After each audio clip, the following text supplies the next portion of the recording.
Coco est sorti en 2017. Il met en scène une famille de cordonniers qui adorent les chaussures. Tout le monde adore. Tout le monde? Non! Un petit irréductible Miguel résiste encore et toujours à la tongue Geox. Son rêve, jouer de la musique. Mais pas facile de l'exprimer dans une famille qui a décidé de bannir la musique de sa vie. Jusqu'où devons-nous honorer nos ancêtres? Faut-il que cela soit au détriment de nos propres rêves? Est-ce qu'on sait toujours ce qu'il y a de mieux pour nos enfants? Mettons nos oreilles de girafe et partons en quête des besoins inassouvis par chacun des personnages. Chère girafe, voici l'analyse du film de Coco.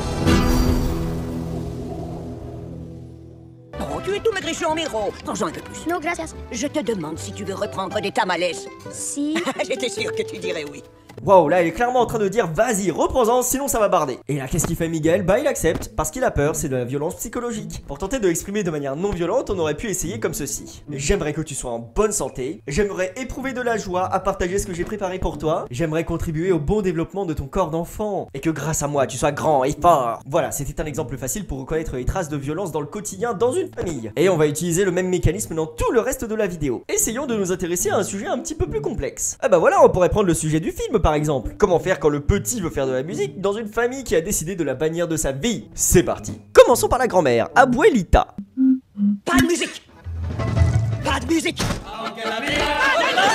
Je pense que nous sommes les seuls au Mexique à détester la musique. Qu'est-ce qu'elle veut la grand-mère au fond d'elle? Là ça me paraît assez évident, la grand-mère a besoin de liens forts avec la famille. Elle a besoin de célébrer, d'exprimer sa reconnaissance par rapport à ses ancêtres. Besoin d'une sécurité familiale, c'est fantastique d'éprouver tous ses besoins. Je me sens bien en connexion avec elle. Et donc quels étaient ses choix à la Abuelita pour satisfaire tous ses besoins? Ça passe par célébrer la fête des morts, mais aussi par bien nourrir sa famille, respecter la volonté de ses ancêtres, et mettre la famille en sécurité. Donc, pas de musique. C'est une stratégie qui est devenue plus que sacrée dans la famille. Et Abuela est prête à tout pour la faire respecter. Elle est prête à tout pour honorer une personne qui n'est plus là. Jusqu'à ce que ça aille au détriment des personnes qui sont encore ici. Voilà. Plus de guitare, plus de musique. On peut remonter encore plus loin. Pourquoi est-ce que l'arrière-arrière-grand-mère a décidé de bannir la musique de sa vie? Parce que le mari musicien est parti de la maison. Il l'a laissé avec une enfant seule à élever. La musique, c'est tout ce qui reste du mari qui est parti. On peut bien imaginer qu'elle a pris le raccourci suivant. Mon mari est parti à cause de la musique. Donc la musique est responsable de mon malheur. Donc je dois me débarrasser de la musique. Conclusion, il est incompatible de vivre une belle vie de famille avec la musique. Elle va ancrer dans sa tête et transmettre aux générations futures que c'est impossible de concilier les deux. Jusqu'à ce que petit à petit, cela devienne une malédiction. Voilà, la grand-mère a des besoins très forts de respecter la volonté de ses ancêtres. Mais très sincèrement, jusqu'où ce respect devrait-il aller? Si la volonté de mon grand-père c'était de faire du mal aux gens, est-ce que je devrais le respecter pour la famille? Je ne sais pas, je ne sais pas. Mais pour vous aider à comprendre, je vous propose une petite histoire. C'est juste pour l'exemple, hein, c'est pas un vrai recueil de fables. Deux amis discutent ensemble à un café. Waouh, franchement Pedro, tu es vraiment génie pour préparer le gigot d'agneau. Mais pourquoi est-ce que tu le coupes en deux à chaque fois? Oh moi? Bah je le coupe en deux parce que c'est la recette de ma mère, elle m'a toujours dit de faire comme ça. Le premier homme appelle la maman et lui demande à son tour: est-ce que c'est vrai que vous coupez vos gigots d'agneau en deux? Oui, je les coupe en deux parce que mon père les coupait en deux, c'est sa recette. Mais qui êtes-vous? L'ami commence à se poser des questions. Il rentre en contact avec le père. Oui, allons, est-il vrai que dans votre famille tout le monde coupe le gigot d'agneau en deux? Ma foi, mon jeune homme, oui, c'est même moi qui ai commencé à le préparer comme ça. L'ami est alors persuadé d'avoir découvert le secret de cuisine du siècle. Waouh, mais alors, pourquoi vous le coupez en deux? Simba, tu vas voir, c'est tout simple. C'est parce que mon four est trop petit. C'est exactement le même cas de figure pour le pas de musique. On continue de faire quelque chose pour honorer les ancêtres sans savoir pourquoi, sans se préoccuper des sacrifices que l'on va faire. Et dans le film de Coco, Miguel le fait remarquer. 2 secondes et tu as déjà trahi ta promesse. C'est pas juste, c'est ma vie. Toi, tu as déjà vécu la tienne.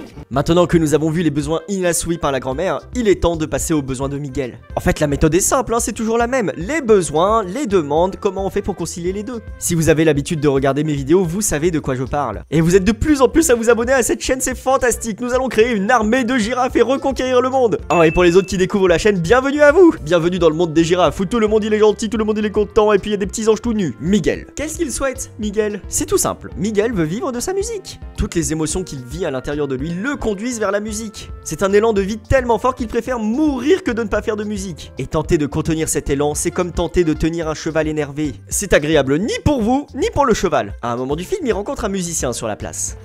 Le problème, c'est que je peux pas parler de tout ça à la maison alors. Eh bien, moi, si j'étais toi, j'irais voir mes parents, je les retirais directement. Hey, je vais jouer de la musique, aime-moi ça tout.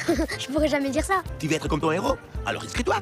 Avec ma famille, je me ferais zigouiller. Si t'es super courageux, c'est pas grave, c'est bien aussi de fabriquer des chaussures, hein. Ces paroles sont très importantes, c'est ça qui va déclencher le reste des péripéties. Certes, la discussion ne sera pas facile, mais ça permettra de changer une discussion qui ne convient pas. Il pourrait le demander comme ceci. Est-ce que tu vois ce que la musique représente pour moi? Et est-ce que tu comprends que je ne souhaite pas faire de tort à nos ancêtres? En fait, résoudre un conflit, c'est quand on est sur deux collines différentes et c'est d'accepter d'aller sur la colline de l'autre. On a tous les deux une vision différente de la réalité, et j'accepte de venir sur ta colline pour voir la tienne. Une fois que je t'aurai fait comprendre que je veux voir ton point de vue, serais-tu prête à accepter de venir sur ma colline à moi? Si tu n'es pas prête à le faire, je ne me fâcherai pas. C'est fini, la place. Mais pour ce soir, Quoi, ce soir? eh bien, ils organisent le concours de talent et je me disais que je pourrais. Y participer? Oui, pourquoi pas?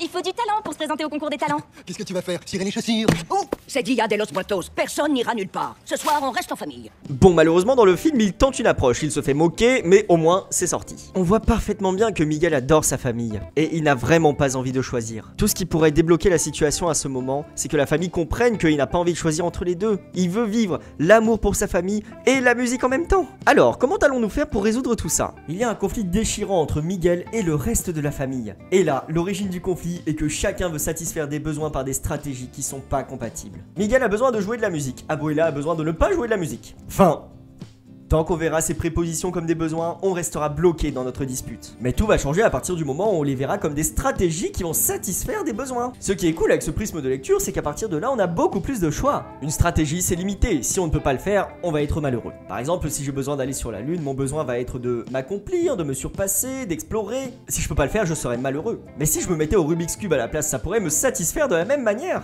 Et ça, c'est beaucoup plus atteignable. Bah oui, découvrir le Rubik's Cube, ça satisfait tous ces besoins. Fantastique! Et ça va être pareil pour Miguel et sa grand-mère, surtout quand on agit en pensant bien faire. Nous avons décidé qu'il était temps pour toi de nous rejoindre à l'atelier. Quoi? Fini le tirage des chaussures. Mais si je ne suis pas douée pour fabriquer des chaussures. Tu es un Rivera. Et un Rivera, hein?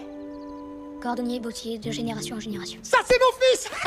Quand on prend des décisions pour aider l'autre sans lui demander ce que ça lui fait, on prend un risque. Mama Coco, elle adorait la musique, c'est ça qui a sauvé l'âme de son père. Pas de musique pour toi, c'est pas bon, prends des tamales, tu es tout maigre, regarde le beau tablier que je t'ai fait. Je me suis donné beaucoup de mal pour te donner tout ça, alors maintenant exprime ta gratitude, sinon ça va chier. Et il aurait suffi de demander c'est comment pour toi pour débloquer la situation. Merci, prenez soin de vous et de vos relations. À bientôt. Pour tenter de exprimer de manière non violente, on aurait pu tenter de le dire comme ça. Là, ça me paraît assez évident. La grand-mère a besoin... Ah ça passe aussi bien par célébrer... Ouh. Bienvenue dans le monde des girafes, ou tout le... Ce qui est cool avec ce prisme de lecture, c'est qu'à partir de là, les besoins...